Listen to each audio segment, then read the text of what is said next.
தேசிய அளவிலான prime volleyball லீகின் 3வது சீசன் சென்னை நேரு உள்விளையாட்டரங்கில் இன்று தொடங்குகிறது. வரும் 21ஆம் தேதி வரை நடைபெறவுள்ள இந்த சீசனில் நடப்பு champion Ahmedabad defenders, Chennai reds உள்ளிட்ட அணிகளுடன் டெல்லி டூபான்ஸ் அணி அறிமுக அணியாக களமிறங்க உள்ளது. இந்நிலையில் சென்னை அண்ணா சாலையில் உள்ள நட்சத்திர விடுதியில் செய்தியாளர்களை சந்தித்த பிரைம் வாலிபால் லீகின் இயக்குநர் ஜாய் பட்டாச்சாரியா, அடுத்த 3 ஆண்டுகளில் இந்தியாவின் வாலிபால் வளர்ச்சி அதிக அளவில் இருக்கும் என்று தெரிவித்தார். அது கிரவுண்ட் சப்போர்ட் கொஞ்சம் அவங்க நல்லா இருக்கும், எங்களுக்கும் கொஞ்சம் லோக்கல் சப்போர்ட் இருக்கிறனால எங்களுக்கு கொஞ்சம் ஹாப்பி தான்.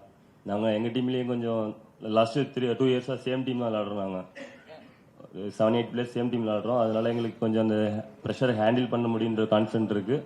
ரொம்ப அட்வான்டேஜஸ் இருக்கும். சொந்த ஹோமில் மேட்ச் ஆடுறேன், கண்டிப்பாக நல்லா ஒரு க்ரௌடை எக்ஸ்பெக்ட் பண்ணுறேன்.